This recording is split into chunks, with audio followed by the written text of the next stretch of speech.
Assalamualaikum warahmatullahi wabarakatuh. Bismillahirrahmanirrahim. Pada kesempatan kali ini, saya akan membahas materi mengenai sistem ekskresi pada manusia.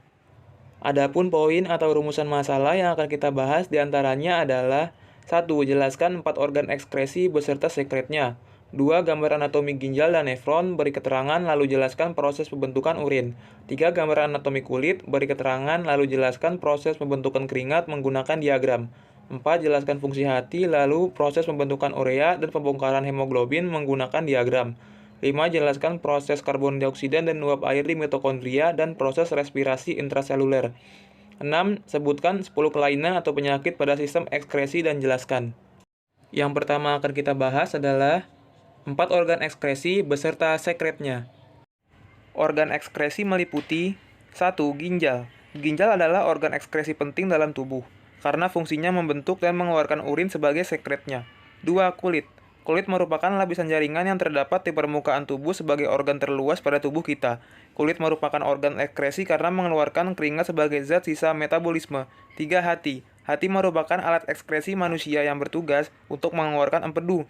Empedu adalah cairan yang harus dikeluarkan dari tubuh, berisi sel darah merah yang telah rusak karena sudah dihancurkan dalam limpa. 4. Paru-paru. Paru-paru juga berfungsi sebagai organ ekskresi, dengan mengeluarkan sekret berupa uap air dan karbon dioksida. Uap air dan karbon dioksida merupakan zat sisa dalam proses respirasi. Poin selanjutnya adalah gambar anatomi ginjal dan nefron, serta keterangan dan penjelasan proses pembentukan urin. Bagian-bagian ginjal secara umum terbagi menjadi 3 bagian. Yang pertama adalah kulit ginjal, merupakan bagian terluar ginjal yang biasanya disebut korteks renalis, berfungsi untuk menyaring darah.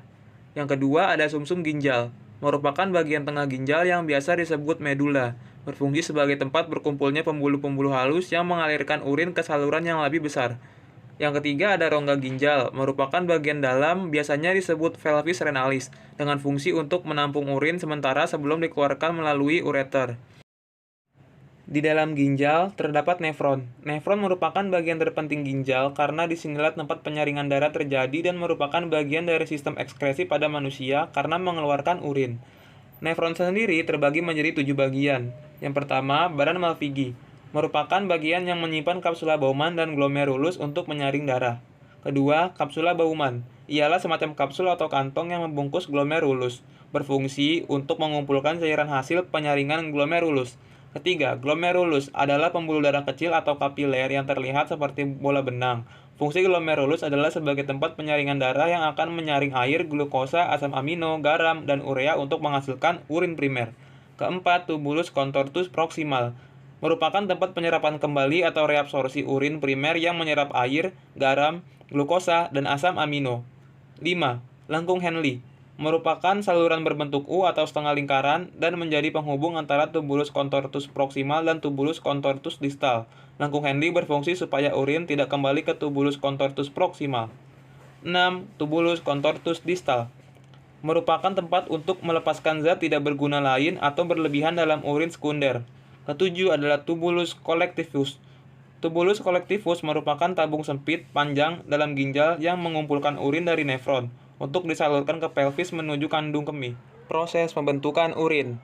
1. Filtrasi adalah proses penyaringan sel-sel darah yang terjadi di glomerulus dan menghasilkan urin primer. 2. Reabsorpsi. Reabsorpsi adalah penyerapan kembali zat-zat yang masih diperlukan oleh tubuh yang terjadi di tubulus contortus proximal. Proses reabsorpsi menghasilkan urin sekunder. 3. Augmentasi merupakan proses pengumpulan cairan dari proses sebelumnya. Proses ini terjadi di tubulus contortus distal dan hasilnya adalah urin sebenarnya. Poin selanjutnya, kita akan membahas anatomi kulit dengan keterangan serta penjelasan proses pembentukan keringat menggunakan diagram. Kulit merupakan lapisan jaringan yang terdapat di permukaan tubuh sebagai organ terluas pada tubuh kita. Kulit merupakan organ ekskresi karena mengeluarkan keringat sebagai zat sisa metabolisme. Kulit terdiri dari beberapa lapisan. Yang pertama adalah epidermis. Epidermis adalah satu-satunya lapisan kulit yang bisa dilihat dan disentuh. Lapisan terluar ini terdiri dari 5 jenis sel, yaitu stratum corneum, stratum lucidum, stratum granulosum, stratum spinosum, dan stratum basal. Yang kedua ada dermis. Dermis adalah lapisan kedua yang terletak di bawah epidermis dengan struktur lapisan kulit dermis lebih tebal. Lapisan ini membentuk fondasi yang kuat untuk mendukung lapisan epidermis. Lapisan ini memiliki kelenjar keringat dan pembuluh darah yang membantu dalam mengatur dan mempertahankan suhu tubuh, kelenjar minyak dan keringat, serta ujung saraf yang dapat mengirimkan sensasi berupa sentuhan, rasa nyeri, gatal, dan suhu ke otak. Ketiga ada hipodermis, adalah lapisan kulit terdalam yang juga kerap disebut sebagai lapisan subkutan atau subkutis. Hipodermis terdiri dari jaringan kolagen dan sel lemak, bertugas untuk melindungi tubuh dari suhu panas dan dingin. Lapisan ini juga berguna untuk melindungi tubuh dari cedera dengan bertindak sebagai bantalan yang melapisi tulang. Proses pembentukan keringat. Ketika suhu lingkungan yang tinggi tentu akan meningkatkan suhu tubuh dan suhu di pembuluh darah juga akan naik. Hal itu menstimulus hipotalamus sistem saraf kita pada otak yang menerima rangsang sehingga menghasilkan hormon bradikinin yang akan mengatur proses absorpsi keringat, air, garam, mineral, dan urea di dalam pembuluh darah memasuki kelenjar keringat dan akhirnya kelenjar keringat inilah yang mengeluarkan keringat. Selanjutnya, pada poin yang keempat akan membahas mengenai fungsi hati serta proses pembentukan urea dan pembongkaran hemoglobin menggunakan diagram. Fungsi hati. A. Menghasilkan empedu yang berasal dari perombakan sel darah merah. B. Menetralkan racun yang masuk ke dalam tubuh dan membunuh bibit penyakit. C. Mengubah zat gula menjadi glikogen dan menyimpannya sebagai cadangan gula. D. Membentuk protein tertentu dan merombaknya. E. Sebagai tempat untuk mengubah provitamin A menjadi vitamin A. F. Sebagai tempat pembentukan protrombin yang berperan dalam pembekuan darah. Proses pembentukan urea. Asam amino ornitin mengikat amoniak dan karbon dioksida yang merupakan racun di dalam darah menjadi asam amino sitrulin. Setelah itu, asam amino sitrulin masih bisa mengikat amoniak sehingga menjadi asam amino arginin. Di dalam hati, asam amino arginin akan diubah oleh enzim arginase menjadi asam amino ornitin yang akan dikembalikan ke pembuluh darah untuk menangkap racun serta juga bisa menghasilkan urea. Urea inilah yang akan dibuang keringat melalui proses ekskresi kulit serta akan dibuang melalui ginjal dalam proses pembentukan urin. Proses pembongkaran hemoglobin. Sel Kupfer di dalam hati merombak eritrosit di mana hemoglobin menjadi heme. Heme diubah menjadi zat warna bilirubin dan biliverdin. Bilirubin dioksidasi menjadi urobinin untuk mewarnai feses dan urin. Sedangkan biliverdin sebagai zat warna empedu yang berwarna hijau disalurkan ke kantong empedu untuk mewarnai empedu. Zat besi diambil dan disimpan di dalam hati. Sedangkan globin dimanfaatkan untuk pembentukan hemoglobin baru. Selanjutnya kita masuk ke poin yang kelima, yaitu mengenai proses karbon dioksida dan uap air di mitokondria dan proses respirasi intraseluler. Proses karbon dioksida dan uap air di mitokondria. Karbon dioksida dan uap air dihasilkan oleh mitokondria dalam proses intrasel dalam sel, di mana dibawa karbon dioksida dalam bentuk ion karbonat, asam karbonat, dan karbamino hemoglobin. Jika karbon dioksida masih berlebihan di pembuluh darah, maka akan diikat oleh asam amino ornitin dalam pembentukan urea. Disinilah terjadi kerjasama di antara semua organ ekskresi. Proses respirasi intraseluler.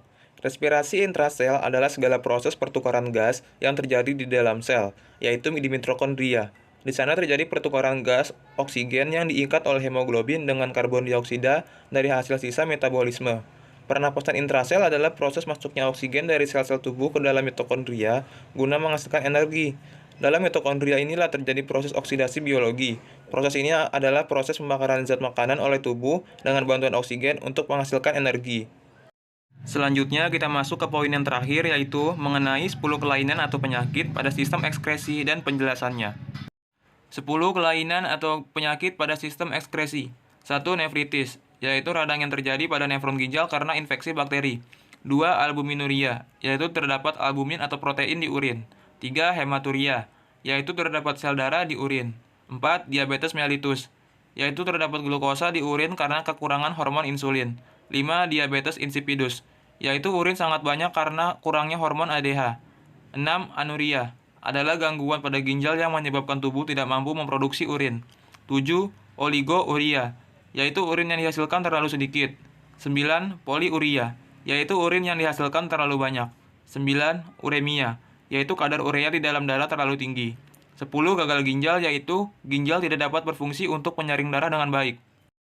Sekian pembahasan saya mengenai sistem ekskresi pada manusia. Kurang lebihnya mohon dimaafkan, semoga bermanfaat. Wassalamualaikum warahmatullahi wabarakatuh.